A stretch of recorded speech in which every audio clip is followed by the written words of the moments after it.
ತಾಲೂಕಿನಲ್ಲಿ ಬಹಳ ದೊಡ್ಡ ಜಾತ್ರೆಯಾಗಿ ನಡೀತಕ್ಕಂಥದ್ದು ಈ ಅಯ್ಯಪ್ಪನ ಉತ್ಸವ.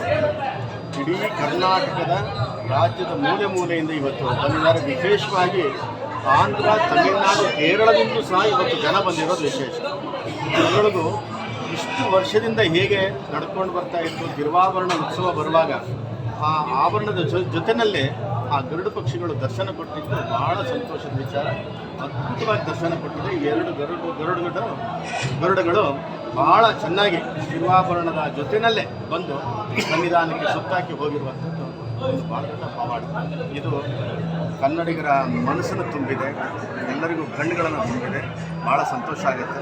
ಸುಮಾರು 50,000ಕ್ಕೂ ಜಾಸ್ತಿ ಜನ ಇವತ್ತು ಈ ಹಳ್ಳಿನಲ್ಲಿ ಸೇರಿಕೊಂಡಿದ್ದಾರೆ.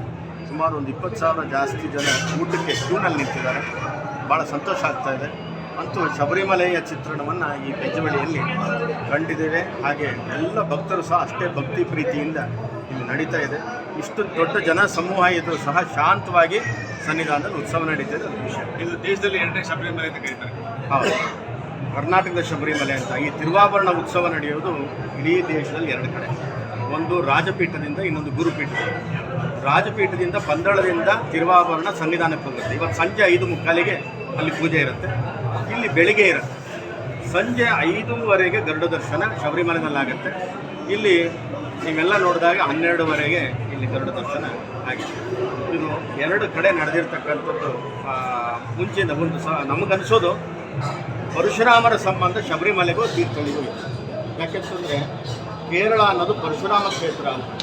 ಅವರ ಕೊಡಲಿಯನ್ನು ಸಮುದ್ರಕ್ಕೆ ಎಸ್ತು ಅಷ್ಟು ಸಮುದ್ರ ಹಿಂಸರ್ದ್ರಿಂದ ಪರಶುರಾಮ ಕ್ಷೇತ್ರ ಆಯಿತು ಅಂತ ಹೇಳ್ತಾರೆ. ಆ ಕೊಡಲಿಗೆ ಮೋಕ್ಷ ಕೊಟ್ಟಿದ್ದು ಈ ತೀರ್ಥಹಳ್ಳಿಯ ತುಂಗಾ ನದಿ.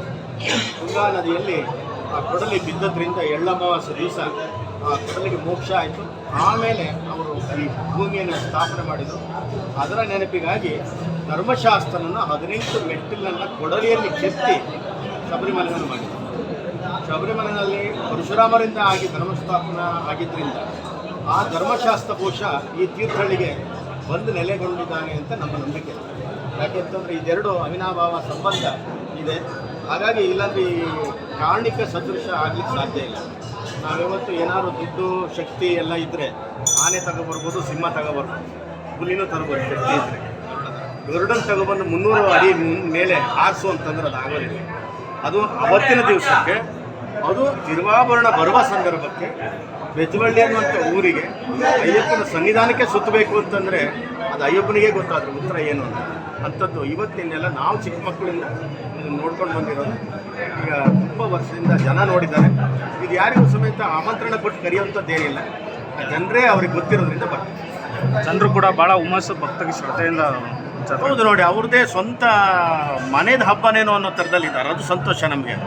ಇಷ್ಟು ಜನ ಯಾವುದಾದ್ರು ಸರ್ಕಾರ ಕಾರ್ಯಕ್ರಮಕ್ಕೆ ಸೇರಿದ್ರೆ ಎಷ್ಟು ಟೆನ್ಷನ್ ಇರ್ತದೆ. ನಾವು ಎಲ್ಲರೂ ಅವ್ರನ್ನ ಸುಧಾರಿಸಿ ಇದ್ದ ಪ್ರಸಾದವನ್ನು ಹಾಕಿ ಕಳಿಸ್ತಾ ಇರ್ತೀವಿ. ಎಲ್ಲರಿಗೂ ನಮ್ಮ ಮೇಲೂ ಪ್ರೀತಿ ಇದೆ, ಆ ಸನ್ನಿಧಾನದ ಮೇಲೆ ಭಕ್ತಿ ಇದೆ. ಹಾಗಾಗಿ ಭಾಳ ಸಾಂಗವಾಗಿ ಶಾಂತವಾಗಿ ನಡೆಯುತ್ತೆ.